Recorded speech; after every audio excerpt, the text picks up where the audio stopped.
Bab 395 pemenang menjadi pemimpin, yang kalah menjadi pecundang. Sekarang Aruna benar-benar sangat takut dengan Valentino.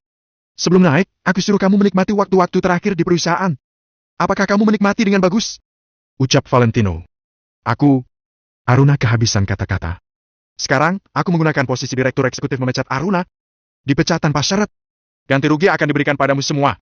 Kata-kata terakhir Valentino memutuskan akhir dari Aruna. Semua orang tahu kalau keputusan Valentino adalah peringatan untuk semua orang. Orang-orang di belakang Aruna sangat takut terseret dalam masalah ini. Tidak ada yang merasa kasihan saat melihat Aruna meninggalkan perusahaan. Orang yang dikasihani pasti ada kesalahan tersendiri. Seperti sebelumnya, dia masih mengatakan mau melihat Angel, Yesi dan lainnya dikeluarkan dari perusahaan. Sekarang, akhirnya grup Kusuma sudah stabil. Angel menjabat sebagai CEO perusahaan adalah hal yang sudah tetap dan tidak bisa diganggu-gugat lagi. Persaingan grup Kusuma akhirnya dimenangkan oleh Angel. Pemenang akan menjadi pemimpin, yang kalah akan jadi pecundang, tapi tidak ada yang akan memedulikan prosesnya. Grup Kusuma sepenuhnya dikendalikan oleh Angel. Malam hari, di rumah Angel. Mary dan David sangat senang setelah mengetahuinya. Mereka langsung membeli banyak sayur dan mempersiapkan acara pesta perayaan yang meriah. Tentu saja Valentino yang memasak. Kalau Mary yang memasak, sangat dicurigai kalau dia membuang-buang bahan. Meskipun Jenny tidak di sini, tapi dia memberikan ucapan selamat melalui telepon video. Ibu, semua ini karena bantuan Valentino. Kalau tidak, aku sudah dikeluarkan dari perusahaan. Angel tidak lupa untuk menjelaskannya di meja makan. Mary tertegun sesaat, dia melihat Valentino dengan terkejut sambil berkata, "Bagaimana Valentino membantumu?" Dia menemukan kesalahan dari para pemegang saham, setelah itu dia sendirian berusaha membalikan keadaan, sehingga paman dan lainnya langsung mengalah. Angel sangat semangat saat teringat kejadian tadi pagi. Mary langsung mengubah pandangannya terhadap Valentino. Dalam 3 tahun, ini pertama kalinya dia mengambilkan makanan untuk Valentino. "Valentino, ayo minum." David sangat senang. Dia langsung membuka sebotol bir yang sudah lumayan berusia. "Baik." Valentino tidak menolak, dia menemani David minum bir. Suasana di meja makan sangat harmonis dan bahagia. Pada dasarnya, Angel yang lebih banyak berbicara, Valentino hanya mendengar dengan diam-diam. Mary dan David menanyakan kejadian hari ini. Setelah makan, awalnya Valentino hendak mencuci piring karena terbiasa, tapi kali ini Mary menghentikannya. "Valentino, kamu dan Angel sudah sangat lelah hari ini. Kalian cepat istirahat," ucap Mary. David juga mengatakan, "Benar, kalian pergi istirahat dulu. Nanti Mary yang cuci piring saja." "Apa yang kamu katakan?" Mary memelototi David. Aku yang cuci piring." David tersenyum ceria, lalu membawa piring dan alat makan lainnya ke dalam dapur.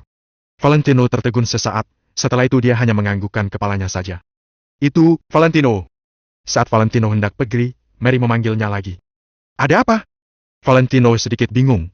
"Kamu tahu tidak, Suryani yang tinggal di bawah, dia 4 tahun lebih muda dari aku. Kemarin aku bertemu dengannya, kamu tebak apa yang terjadi?" Ucap Mary dengan ekspresi mencurigakan. "Apa yang terjadi?" tanya Valentino. "Apalagi yang terjadi? Dia lebih muda dariku, sekarang dia bahkan sudah punya cucu." Mary memelototi Valentino. Bobby sedang mencuci piring di dapur, dia juga langsung mengeluarkan kepalanya berkata, "Benar, dia sudah punya cucu?" Angel sangat tersipu, sebelum masuk kamar, dia berkata, "Aduh, ayah, ibu, apa yang sedang kalian katakan?" Valentino menggelengkan kepala sambil tersenyum, dia juga berdiri. Iya, aku tidak ikut campur urusan kalian, tapi jangan terlalu lama." Mary melambaikan tangan dan kembali ke kamar. Valentino juga tidak berdaya. Betapa baiknya kalau dia punya anak dengan Angel. Hal yang paling penting di sini adalah Valentino tidak bisa melakukannya sendiri. Dia berjalan ke samping sofa sambil mengeluarkan ponsel. Di saat ini, tiba-tiba pintu kamar Angel terbuka. Angel mengatakan dengan suara lembut, "Apa malam ini kamu tidur di ruang tamu?" Valentino tercengang. Dia tidak sadar dalam sesaat karena beberapa waktu ini dia selalu sendirian tidur di ruang tamu, kemudian bertanya, "Iya, Kak, kenapa?" "Baik. Kamu tidur di ruang tamu saja," ujar Angel sambil menutup pintu kamar. Valentino mengedipkan mata dengan kebingungan. Setelah itu dia sangat ingin menampar dirinya. Jelas-jelas ini adalah kesempatan baik, tapi dia malah menyia-nyiakannya. Beberapa waktu lalu dia tidur di ruang tamu karena Jenny ada di rumah. Sekarang, Jenny pergi berliburan, bagaimana mungkin dia membiarkan Angel tidur sendirian? Kini, Valentino langsung berdiri dan berjalan ke arah pintu kamar. Tok, tok, tok. Valentino mengetuk pintu. Sekarang, dia merasa dirinya seperti sedang melakukan hal buruk. Namun, dia tidak mendengar respon dari kamar. Valentino mengetuk pintu lagi, tapi Angel tetap tidak merespon. Valentino memegang gagang pintu dan membukanya. Kelek. Pintu kamar tidak dikunci. Valentino, seorang yang tenang saat menghadapi berbagai masalah besar, kini malah merasa tegang. Valentino menelan ludah lalu membuka pintu secara perlahan dan berjalan masuk. Tidak ada siapapun di dalam kamar, tapi dia mendengar suara cipratan air dari kamar mandi, berarti Angel sedang mandi. Valentino merasa sedikit emosional saat masuk ke kamar ini setelah sekian lama. Valentino mengelilingi kamar. Dia mencium aroma yang menyegarkan hingga membuatnya merasa emosional. Dalam sekejap, ekspresi Valentino berubah menjadi aneh. Baju yang diletakkan Angel di sisi tempat tidur. Pakaiannya yang sangat lengkap membuatnya tidak bisa mengalihkan pandangannya. Valentino tidak bisa mengabaikannya, karena dia juga seorang laki-laki normal. Valentino berusaha melihat ke sisi lain, lalu duduk di kursi. Tidak lama kemudian, pintu kamar mandi terbuka. Valentino langsung menolehkan kepalanya. Valentino langsung melebarkan matanya, jantungnya berdetak sangat kencang. Kini, Angel tidak berpakaian sama sekali. Valentino tidak jelas bagaimana perasaannya sekarang. Di dalam kamar yang hening, dia bahkan bisa mendengar jelas suara detak jantungnya yang kuat. Angel hanya membawa sebuah handuk untuk menyekar rambut. Dia sama sekali tidak menyadari kalau ada orang di dalam kamar. Kulit putih terlihat sepertiga putih di bawah cahaya lampu, membuat orang ingin menerkamnya. Bentuk tubuh yang sempurna tanpa lemak sedikit pun. Hati Valentino tiba-tiba berapi-api hingga membuatnya sangat kepanasan. Kini Angel memiringkan kepalanya sambil menyekar rambut. Dia tidak berhenti bergumam hingga tidak menyadari keberadaan Valentino. Aku kasih kamu kesempatan, tapi kamu malah tidak mau. Kamu selamanya tidur di ruang tamu saja. Bab 396 semakin lama semakin akrab. Aku memberimu kesempatan, tapi kamu malah tidak menghargainya. Kamu tidur di ruang tamu saja untuk seterusnya. Ucap Angel dengan sedikit marah. Begitu Angel selesai berbicara, tiba-tiba terdengar suara yang lembut dari kamar. Aku menghargai, kok, bukankah aku sudah datang? Shoot! Angel langsung mendongakkan kepalanya dan melihat ke arah asal suara tersebut. Mereka berdua saling bertatapan, seakan-akan waktu berhenti pada saat itu juga. Gerakan Angel langsung berhenti sambil memakukan pandangannya pada Valentino, sementara Valentino malah sedikit panik. Suasana yang sangat aneh memenuhi seluruh kamar. Valentino dan Angel saling bertatapa, tapi saat ini Valentino sangat tegang. Ah! Angel langsung sadar dalam sekejap. Setelah itu, dia berteriak dan melemparkan handuk ke arah Valentino, lalu berlari ke kamar mandi. Wush! Valentino menangkap handuk yang dibuang dan langsung menciumnya. Aroma sampo dan sabun yang segar memenuhi rongga hidungnya. Valentino yang biasanya mempunyai mental kuat, kini malah merasa canggung. Valentino! Dasar brengsek! Suara Angel terdengar dari kamar mandi. Kenapa aku jadi brengsek karena masuk ke kamar istriku? Valentino berdeham dan berkata seperti ucapannya sangat masuk akal. Tapi kamu masuk tanpa persetujuanku. Aku kira tidak ada orang di kamar, jadi... Angel menjelaskan dengan terbata-bata karena sangat malu dan tegang. Sudah 3 tahun. Hari ini adalah pertama kalinya Valentino melihat seluruh tubuhnya. Tidak apa-apa, lama-kelamaan juga terbiasa. Valentino menjawab sambil mengucek hidung. Dasar! Kita tidak perlu bicara lagi selamanya. Salah. Maksudku malam ini aku tidak akan berbicara denganmu. Ujar Angel. Valentino menggelengkan kepalanya dengan pasrah. Dia pun meletakkan handuk itu di kursi, lalu duduk sambil menunggu Angel. Intinya malam ini dia tidak akan keluar. Tidak berbicara juga tidak apa-apa, lagi pula ini bukan pertama kalinya. Dulu, Valentino bahkan tidur di sini menggunakan matras selama 3 tahun. Saat itu, mereka juga sangat jarang berbicara. Kurang lebih 5 menit kemudian, Angel yang sebelumnya bilang tidak mau berbicara dengan Valentino, kini malah berinisiatif berbicara duluan. Valentino, apa kamu masih ada di sini? Tanya Angel dengan nada yang lembut. Ya, aku di sini. Valentino menjawab sambil minum teh. Bisakah kamu, tolong ambilkan bajuku? Ujar Angel dengan tersipu. Valentino langsung mengerti, ternyata Angel tidak membawa baju saat masuk ke dalam kamar mandi. Tidak bisa! Valentino menolak dengan tegas, lalu berkata, menurutku sikapmu agak bermasalah. Jadi hari ini aku harus membantumu mengoreksinya. Kita sudah menikah 3 tahun, berarti kita termasuk pasangan yang lama, kan? Kamu bahkan malu karena masalah ini. Kalau begitu, bagaimana kamu memberikan cucu untuk ayah dan ibu? Kata-kata Valentino memang masuk akal sehingga membuat Angel menjadi canggung. Tapi, semuanya perlu proses, kan? Angel merendah untuk memohon kepada Valentino. Menurut Valentino, yang dikatakan Angel memang masuk akal. Semuanya perlu proses. Kalau terlalu cepat, takutnya Angel juga susah untuk menerimanya. Lagi pula, Valentino juga tahu sifat Angel. Sepertinya tidak ada yang percaya kalau Angel yang begitu cantik dan cerdas ini belum pernah pacaran, kan? Valentino sangat jelas dengan semua ini, karena sebelum Angel bertemu dengan Valentino, dia sama sekali tidak punya pengalaman dalam percintaan. Valentino mengambil baju Angel dari lemari bajunya. Saat membuka lemari, lagi-lagi dia merasa malu. Lemari baju perempuan, terutama bagian pakaian dalam lebih baik jangan sembarangan dibuka, karena semuanya sangat menarik. Angel membuka pintu kamar mandi sambil bersembunyi di belakang pintu untuk mengambil bajunya. Namun, dia tidak menyangka kalau pintu kamar mandi terbuat dari kaca sandblast. Kalau jarak Angel jauh dari pintu, maka tidak akan terlihat. Namun, Kini dia membungkukkan badan dan bersembunyi di belakang sambil menempelkan badannya di kaca sandblast itu hingga membuat Valentino bisa melihatnya dengan sangat jelas. Kini Valentino sedang menahan perasaannya yang aneh. Dia pun langsung memberikan baju kepada Angel. 10 menit kemudian, Angel berjalan keluar dari kamar mandi memakai baju tidur yang khusus dipilih oleh Valentino. Valentino menatap Angel dengan tatapan jahil dan penuh arti hingga membuat Angel merasa semakin canggung dan tidak nyaman. Bukankah kamu mau tidur di ruang tamu? Angel duduk di sisi tempat tidur sambil bertanya pada Valentino. Barusan dia berbicara dengan nada yang lembut saat meminta bantuan Valentino untuk mengambilkan baju. Sekarang Angel malah kembali cuek. Apa kamu ini, kacang lupa kulit? Sudah pakai baju langsung jadi sombong? Tanya Valentino dengan terkejut. Oh, Angel langsung tertawa saat mendengar omongan Valentino. Angel meregangkan pinggangnya hingga postur tubuhnya yang indah tetap terlihat jelas meskipun dilapisi baju tidur. Setelah sibuk sekian lama, akhirnya semuanya sudah selesai dan sudah bisa bersantai. Angel bergumam sambil memijat pelipisnya. Valentino langsung berdiri dan berkata, Aku barusan belajar memijit. Apa kamu mau mencobanya? Angel melihat Valentino dengan terkejut sambil bertanya. Serius? Iya. Valentino langsung berjalan ke belakang Angel, lalu mulai memijit bagian kepalanya. Wah, lumayan juga. Nyaman sekali. Angel terkejut saat merasakan kenyamanan dari pijatan Valentino. Valentino hanya tersenyum tanpa berbicara.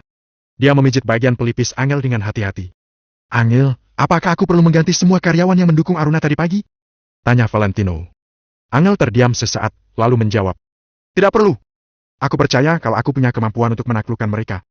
Lagi pula, kalau kita langsung mengganti begitu banyak orang, perusahaan juga akan terpengaruh. Kamu sudah memberikan aku jalan yang mulus, maka aku tidak akan mengecewakanmu. Kamu tenang saja. Angel berkata dengan percaya diri. Sekarang Angel adalah CEO perusahaan. Kalau dia tidak sanggup memimpin karyawannya, maka itu berarti dia terlalu lemah. Baik, kamu yang putuskan saja. Ucap Valentino sambil menganggukkan kepala. Oh ya, Valentino, bagaimana kamu bisa tahu masalah Dani dan Giordano? Aku di perusahaan ini selama 3 tahun, tapi tidak pernah menyadarinya. Menurutku, mungkin tidak ada yang tahu masalah ini lagi selain kamu. Angel masih sangat kebingungan. Tentu saja aku punya caraku sendiri.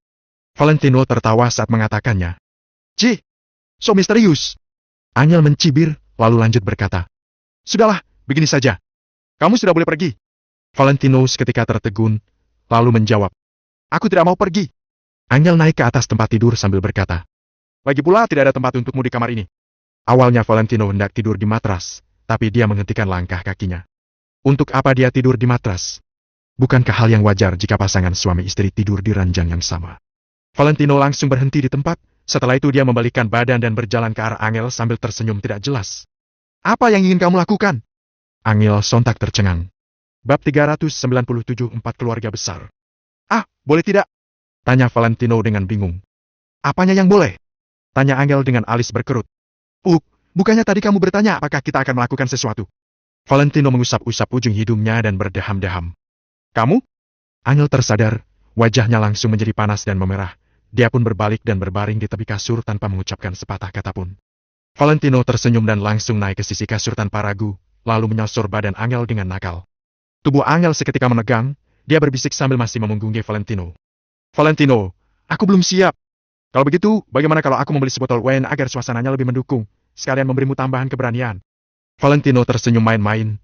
Dia sudah menebak bahwa Angel akan berkata begitu. Tidak usah, kita lakukan lain kali saja. Jawab Angel dengan suara sehalus kepakan sayap nyamuk. Kalau begitu, nanti kalau kamu sudah siap, aku akan membawamu ke Hotel Paradise.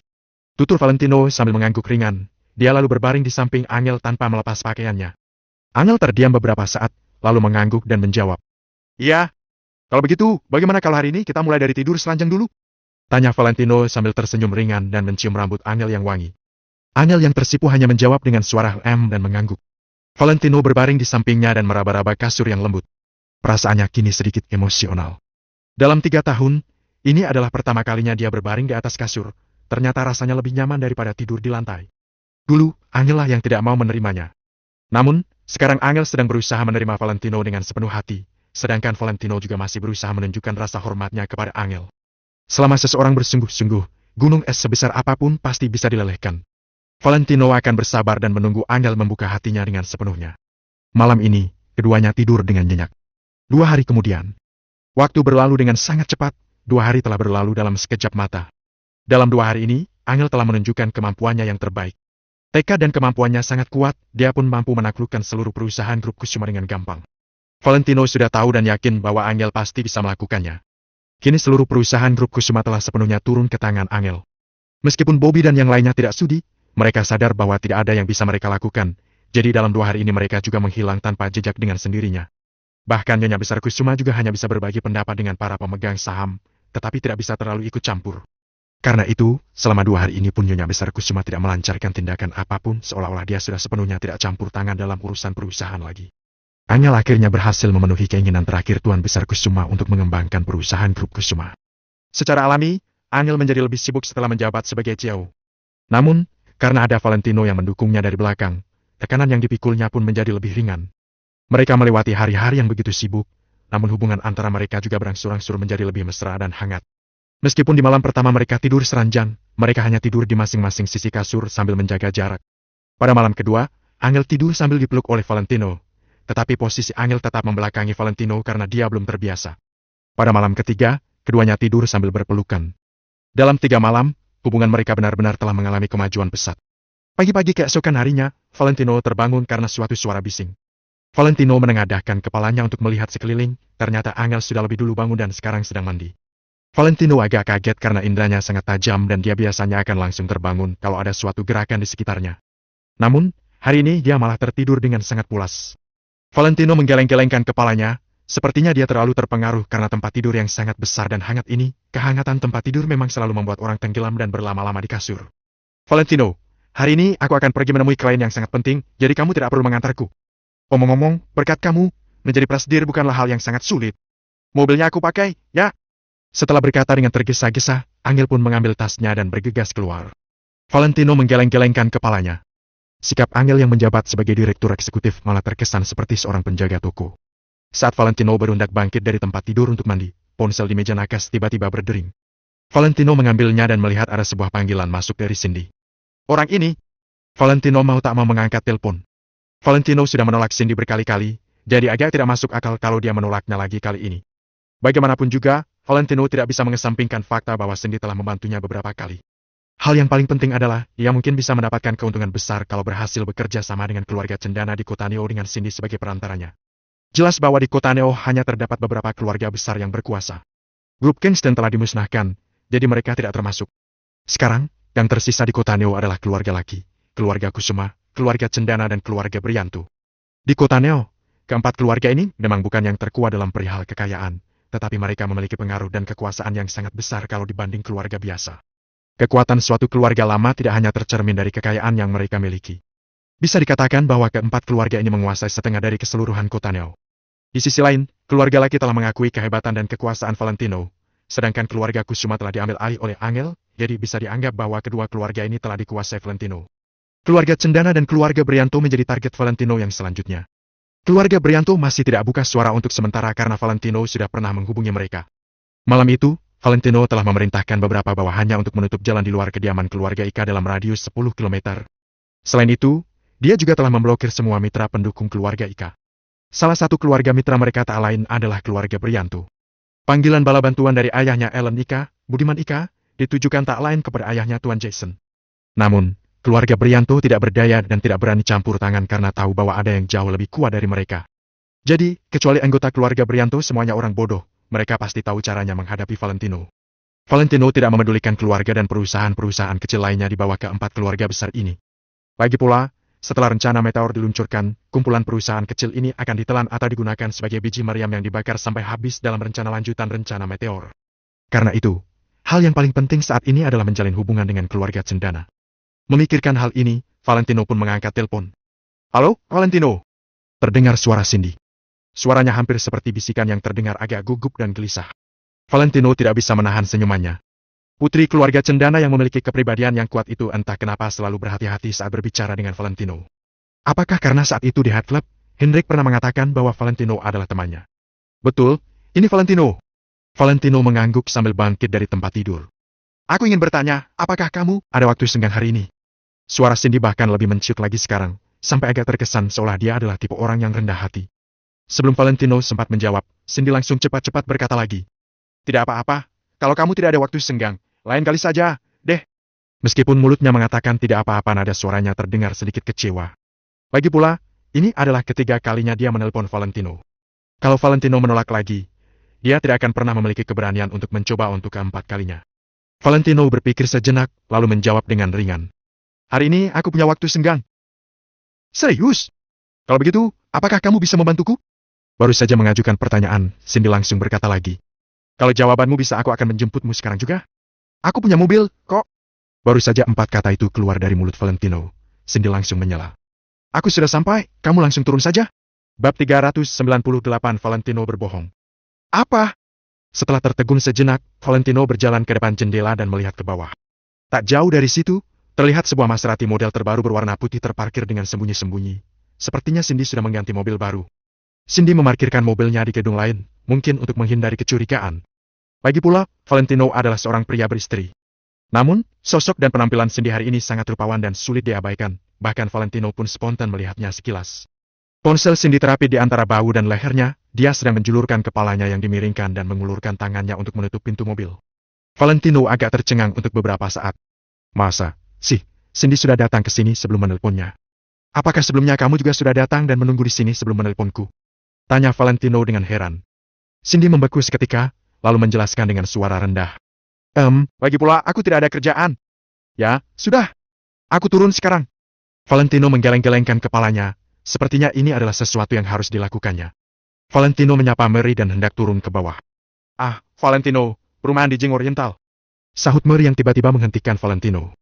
Valentino tertegun sejenak, tapi dia langsung mengerti apa yang dimaksud Mary, jadi dia segera menjawab sambil tersenyum. Bu, ibu bisa pindah kapanpun ibu mau. Ibu pilihlah tanggal yang baik. Aku akan mencarikan perusahaan jasa pindahan, lalu kita pindah ke sana bersama-sama. Jawab Valentino sambil tersenyum. Aduh, baiklah, nanti aku akan pilih tanggalnya. Jawab Mary sambil mengangguk. Valentino mengangguk dan pergi meninggalkan rumah. Mary yang jarang menapakkan kaki di dapur entah kenapa berjalan ke dapur dan sibuk melakukan sesuatu. Tadi malam, Angel sudah mengimbaukan beberapa hal kepadanya. Sekarang Valentino sudah menjabat sebagai direktur eksekutif, jadi tentu saja dia akan sibuk menangani masalah bisnis dan tidak punya waktu untuk melakukan pekerjaan rumah. Meskipun Mary tidak terbiasa melakukan pekerjaan rumah, dia mau tak mau setuju. Perang? Mary mencuci kain lap, lalu mengulurkan tangan dan membuka jendela untuk menjemur kain lap itu. Namun, Mary membeku saat pandangannya tiba-tiba menangkap sebuah pemandangan yang mencengangkan. Orang itu, bukannya Valentino. Gumam Mary sambil melihat ke bawah dari balik jendela. Mereka tinggal di lantai yang tidak terlalu tinggi, jadi dia bisa melihatnya dengan jelas. Dia melihat Valentino berjalan ke sisi mobil Maserati berwarna putih, lalu menyapa seorang gadis cantik dan bersama-sama masuk ke dalam mobil. Mary mengernyit kebingungan karena melihat pemandangan ini. Kalau hal ini terjadi di masa lalu, Mary pasti sudah membuat keributan besar dan memanggil Valentino kembali ke rumah untuk memberikan penjelasan yang jelas dan rinci. Lagi pula, Valentino juga bisa makan, minum dan bertahan hidup selama 3 tahun ini berkat keluarga Kusuma. Barang yang dia gunakan dan rumah yang dia tinggali semuanya milik keluarga Kusuma, jadi tentu saja Mary tidak akan menoleransi Valentino kalau dia berani menusuk Angel dari belakang. Namun, kini Mary agak ragu dan merenungkannya dulu, dia tidak berani bertindak gegabah. Mary cepat-cepat mengeluarkan ponselnya untuk menelpon Angel. Begitu panggilan terhubung, Mary langsung bertanya dengan berbisik. Angel, apa yang terjadi antara kamu dan Valentino? Apakah kalian bertengkar? Tidak, kok. Ibu langsung ke intinya saja, aku sangat sibuk, nih. Angel terdengar berbicara dengan agak tidak sabaran. Apakah kamu sudah melakukan semua metode untuk berurusan dengan pria sesuai yang ibu ajarkan tadi malam? Tanya Mary sambil berkedip. Aduh, ibu. Seru Angel dengan malu. Masa Valentino akan menggodanya begitu? Valentino sendiri bahkan lebih gugup daripada Angel, tahu. Aku tidak bercanda, pria itu tidak bisa terus berada di satu tempat, kamu harus memberinya yang manis-manis, kalau tidak... Mary membiarkan kata-katanya menggantung. Ibu kenapa, sih? Kenapa berbicara aneh begitu? Tanya Angel sambil sedikit mengernyit. Mary ragu-ragu sejenak, lalu akhirnya berkata. Ibu baru saja melihat Valentino masuk ke sebuah mobil bersama seorang gadis yang sangat cantik dan pergi berdua. Apa? Angel tertegun sejenak, lalu bergegas bertanya. Ibu yakin ibu melihatnya dengan jelas? Mary langsung menjawab. Tentu saja ibu melihatnya dengan jelas, toh tempat tinggal kita tidak setinggi itu. Angel terdiam selama beberapa detik, lalu menjawab. Baiklah, ibu tidak usah mencemaskan masalah ini, aku akan menanganinya sendiri. Mary mengangguk dan menjawab. Iya, ibu hanya ingin mengingatkanmu bahwa tidak ada pria di dunia yang sepenuhnya setia, kamu harus ingat itu. Angel meletakkan ponselnya dan mengerutkan keningnya. Dia hendak menelpon Valentino, tapi dia ragu. Valentino tidak mungkin melakukan hal seperti itu, kan? Lagi pula, dia bisa melihat bahwa Valentino menyukainya dan sangat peduli terhadapnya. Akan tetapi, seperti yang dikatakan Mary, tidak ada pria di dunia yang sepenuhnya setia. Lagi pula, hubungan suami istri mereka yang sesungguhnya belum berjalan begitu lama. Bagaimana kalau Valentino benar-benar tidak bisa menahan diri lagi? Pikiran Angel sangat kalut, dia berulang kali mengangkat dan meletakkan ponselnya karena bingung harus berbuat apa. Di tengah keraguannya, Angel merasa bahwa dia seharusnya tidak hanya mendengar cerita dari satu pihak saja. Yang paling penting adalah di saat terjadi kesalahpahaman, kedua orang harus berkomunikasi dan mencari jalan tengah sebelum terlambat. Jadi, Angel pun mengeluarkan ponselnya dan menelpon Valentino.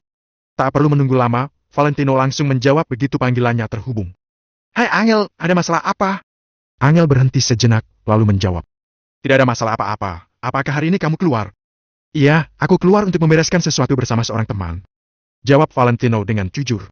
Hati Angel menegang, kemudian dia sengaja bertanya dengan nada bercanda. Bersama seorang teman? Temanmu itu pria atau wanita? Hah? Mendengar pertanyaan ini, Valentino tertegun dan ragu sesaat. Karena tidak ingin Angel salah paham, dia pun menjawab. Laki-laki, aku sedang bersama Danu, kok. Ah, begitu, ya? Ya, sudah. Hati Angel perlahan tenggelam setelah mendengar jawaban itu. Valentino telah berbohong pada Angel. Kalau saja Valentino menjawab dengan jujur, Angel mungkin tidak akan merasakan apa-apa, toh dia sendiri juga terkadang bernegosiasi dengan klien pria. Namun, karena Valentino menyembunyikan kebenaran, Angel curiga bahwa Valentino menyembunyikan sesuatu. Sambil masih menggenggam ponsel di tangannya, Angel duduk di balik meja dengan muram. Kini dia merasa lebih gelisah lagi. Apakah Valentino benar-benar mencari gadis lain karena Angel terlalu malu-malu dan tertutup? Tiba-tiba, terdengar suara ketukan pintu, diikuti sekretaris yang masuk dan berkata dengan hormat. Bu Angel, hadiahnya sudah siap, apakah kita akan pergi sekarang? Angel menyimpan pikirannya yang mengganggu itu dan berkata. Grup Grand Forest titisan keluarga Cendana adalah mitra baru kita, tentu saja kita harus menjaga agar hubungan dengan mereka selalu baik. Angel mengingatkan lagi. Hari ini kita berkesempatan menemui Tuan Besar Lukman, kita tidak boleh mempersembahkan hadiah berkualitas rendah. Bu Angel tenang saja, saya sudah mengatur semuanya. Jawab sekretaris itu sambil mengangguk. Angel merenung sejenak, lalu bangkit dari kursinya sambil menjawab. Baiklah. Kalau begitu, ayo jalan. Di dalam Maserati. Selama Valentino menjawab telepon, Cindy hanya diam dan tidak mengatakan apa-apa. Melihat Valentino meletakkan ponselnya, Cindy pun bertanya. Valentino, untuk apa kamu berbohong? Aku tidak ingin dia salah paham. Jawab Valentino, lalu menggeleng-gelengkan kepalanya. Dia merasa bahwa asalkan dia memiliki hati nurani yang bersih, semuanya akan baik-baik saja. Bab 399 Keluarga Cendana Kota Neo. Namun, Cindy malah menggelengkan kepalanya. Dia berkata, Valentino, kamu tidak mengerti wanita. Wanita paling benci dibohongi. Kalau kamu menjawab dengan jujur dan tanpa merasa bersalah, sebenarnya tidak apa-apa. Tapi, sekarang kamu telah berbohong. Kalau nanti Angel mengetahui kebenarannya, dia pasti akan berpikir tidak-tidak. Kata-kata Cindy membuat Valentino terdiam. Kemudian, Valentino berdeham, dia bertanya. Begitu? Bagaimana kalau aku menelpon balik lalu memberitahu Angel kalau aku sedang keluar dengan wanita lain? Cindy ingin pingsan. Apakah Valentino ingin mencari masalah? Cindy segera menjawab. Sudahlah, lupakan saja. Setelah membantuku, aku akan langsung mengantarmu pulang. Valentino pun menganggukkan kepalanya. Kalau kamu sedang ada masalah, kamu boleh memberitahuku. Meski aku tidak begitu berkemampuan, ada hal-hal kecil yang masih bisa kubantu. Ujar Valentino. Cindy tertegun sejenak, kemudian dia mengangguk dan berkata. Ini mungkin agak susah bagimu. Tapi, aku benar-benar tidak bisa menemukan orang lain yang cocok lagi. Valentino mengusap-usap hidungnya, dia bertanya. Kamu sedang ada masalah di bagian mana? Dengan situasi Kota Neo yang sekarang, Ari Wongso memegang kekuasaan dunia mafia. Sedangkan keluarga yang sedang memegang kekuasaan dunia bisnis adalah grup laki yang berada di atas keluargamu. Di atas grup laki adalah keluarga yang memiliki Maple Rain Real Estate. Jadi, apa masalahmu? Tanya Valentino. Cindy menatap Valentino dengan kaget. Dia merasa dia semakin tidak mengerti Valentino. Dalam beberapa kalimat, Valentino sudah menganalisis orang yang berkuasa di Kota Neo dengan jelas. Pengetahuan dan wawasan seperti tidak mungkin dimiliki oleh orang biasa. Pantas saja Valentino bisa berteman dengan Hendrik dari Maple Rain Real Estate. Valentino memang memiliki kemampuan. Namun, hari ini hal yang ingin Cindy minta bantuan kepada Valentino benar-benar tidak ada kaitannya dengan apa yang barusan dikatakan Valentino. Bukan itu semua. Setelah Cindy menjawab Valentino, wajahnya memanas. Kalau begitu, apa? Tanya Valentino sambil mengernyit. Bukannya Valentino mau sombong, tapi Maple Rain Real Estate dapat menyelesaikan masalah besar apapun di Kota Neo dengan mudah. Valentino, aku ingin memintamu pulang ke rumahku bersamaku. Cindy tidak berani menatap Valentino. Dia tetap menyetir dengan wajah yang sangat merah. Ketika mendengar itu, Valentino pun terkejut. Lalu, dia langsung menganggukkan kepala. Boleh. Aku sudah lama mendengar kalau Tuan Besar Lukman adalah orang yang sangat dihormati. Kalau ada kesempatan, aku memang ingin menjenguknya sekali. Serius? Saat Cindy mendengar kata-kata Valentino, Cindy merasa sedikit senang. Setelah itu, wajahnya terlihat murung lagi. Cindy berkata, Sebenarnya aku ingin kamu. Aduh, lupakan saja. Aku takut setelah aku memberitahumu, kamu akan menolakku. Wajah Cindy semakin memerah, seakan-akan hal ini terlalu susah untuk diucapkan. Valentino menggeleng-gelengkan kepalanya. Dia pun tidak bertanya lagi. Setiap setengah tahun, keluargaku akan mengadakan pesta sosial.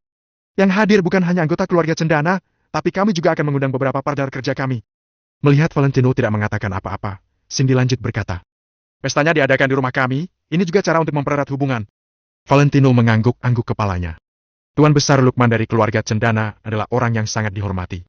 Banyak bos-bos besar kota Neo yang ingin bertemu dengan Tuan Besar Lukman. Dengan mengadakan pesta sosial di rumah sendiri untuk melayani tamu memang sebuah cara yang bisa mempererat hubungan dengan partner kerja. Karena Valentino sudah menyetujuinya, Cindy tidak mengatakan apa-apa lagi. Dia langsung mengendarai mobil ke mansion milik keluarga Cendana. Dalam hati Cindy berpikir, "Valentino, jangan salahkan aku. Tanganku juga terikat. Di kota Neo, keluarga Cendana juga termasuk di barisan atas. Meskipun kekayaan mereka tidak dapat dibandingkan dengan beberapa perusahaan besar, kalau mengenai koneksi dan informasi dalam keluarga Cendana berada di urutan 5 besar. Lukman Cendana, tuan besar dari keluarga Cendana, berbeda dengan sangat banyak perusahaan keluarga. Dia tidak mempunyai ambisi untuk menjadi orang terkaya di kota Neo. Satu-satunya hal yang diinginkannya adalah keluarga Cendana tetap makmur. Jadi, keluarga Cendana juga akan berkembang, tapi tidak akan secepat dan sebesar grup Kingston. Grup Kingston bangkit dengan sangat cepat, tapi mereka menggunakan cara yang bertentangan dengan hukum. Meskipun mereka sangat cepat mencapai posisi puncak, fondasi mereka tidak stabil. Begitu mereka bertemu dengan lawan yang kuat seperti Valentino, kelemahan dari fondasi mereka yang tidak stabil pun muncul. Dulu saat grup Kingston menderita, tidak ada yang bisa membantu mereka. Namun, kalau dikatakan dengan kata lain, ketika Valentino ingin menyerang grup Kingston, tidak ada juga yang berani membantu mereka. Akan tetapi, keluarga Cendana kota Neo berbeda. Jika Valentino ingin menyerang keluarga lama seperti keluarga Cendana, itu bukan hal yang mudah. Kediaman keluarga Cendana berdekatan dengan pinggiran kota. Tanah yang dimiliki mereka sangat luas. Halaman mereka saja dapat membangun sebuah taman yang sangat besar. Taman mereka terdapat bebatuan, jembatan kecil, gazebo, pavilion dan lain-lain. Lingkungannya tenang dan indah, mirip sekali dengan sebuah utopia. Pada saat ini di dalam taman, ada beberapa pria tampan dan wanita cantik sedang saling mengobrol dalam kelompok yang terdiri dari 3 atau 5 orang. Di dalam sebuah gazebo kecil, beberapa wanita parubaya yang berdandan mewah sedang mengelilingi dan berbicara dengan seorang nenek berambut putih. "Semua anak-anak keluarga Cendana sudah tiba, tapi kenapa aku tidak melihat Cindy?" Tanya Nyonya Besar Amanda kepada beberapa wanita parubaya itu sambil tersenyum. Setelah mendengar pertanyaan Nyonya Besar Amanda, beberapa wanita parubaya itu tampak kesal. Tapi mereka tidak mengatakan apa-apa. Seorang wanita anggun menjawabnya, "Ibu, Cindy bilang dia mau pergi menjemput temannya, jadi mungkin akan telat sedikit." Wanita ini sudah berusia di atas 40 tahun, tapi wajahnya terlihat sangat muda. Dia mirip dengan wanita yang baru berusia 30 tahun. Wanita ini tampak dewasa, anggun dan masih memesona. Wanita ini adalah ibunya Cindy, Shinta Ferguson. "Lebih baik jangan terlalu telat. Hari ini Tuan Besar mengundang banyak sekali tamu VIP, nanti kita semua harus melayani mereka." "Benar. Pesta ini penting sekali untuk keluarga Cendana. Tidak boleh ada kesalahan sedikit pun. Makanya aku pagi-pagi sudah memanggil Selamat dan lainnya bangun. Aku khawatir nanti akan terjadi kesalahan." "Entah kenapa Kak Shinta tidak memanggil Cindy." Beberapa wanita parubaya yang di sebelah berkomentar. Dari sikap mereka, semuanya dapat melihat dengan jelas bagaimana hubungan antar kakak dan adik ipar. Nyonya Besar Amanda mengibas-ngibas tangannya untuk menghentikan beberapa wanita parubaya itu. "Shinta, sudah saatnya juga kamu meminta Cindy untuk mencari pacar," ungkit Nyonya Besar Amanda. Shinta merasa pasrah, dia hanya bisa menganggukkan kepalanya. "Nenek, ibu, bibi, aku sudah pulang." Begitu Nyonya Besar Amanda baru selesai berbicara, dari kejauhan tiba-tiba terdengar suara merdu seseorang. Shinta dan lainnya, beserta beberapa pria tampan dan wanita cantik yang ada di taman, menoleh ke arah suara itu. "Kak Cindy sudah pulang. Kak Cindy!" Beberapa pria dan wanita ini adalah cucu-cucu dari keluarga Cendana. Keluarga Cendana besar, anggota mereka beberapa kali lipat lebih banyak daripada anggota keluarga Kusuma. Cindy menyapa sepupu-sepupunya sambil tersenyum. Kemudian, dia membawa Valentino ke sisi Nyonya Besar Amanda. "Cindy sudah pulang?" tanya Nyonya Besar Amanda sambil tersenyum. Cindy menggenggam tangan Nyonya Besar Amanda dan menjawab, "Sudah, Nek. Aku kangen sekali pada nenek. Nenek sehat-sehat saja, kan?" Nyonya Besar Amanda langsung dengan natural berkata, "Nenek baik-baik saja, tapi nenek punya beberapa penyesalan. Ada orang memberitahuku kalau tuan muda kedua keluarga Brianto lumayan." "Aduh, Nek. Apa nenek tidak lihat aku telah membawa pulang siapa?" Cindy merasa sedikit kepala, dia pun langsung mendorong Valentino yang sedang berdiri di belakangnya ke depan.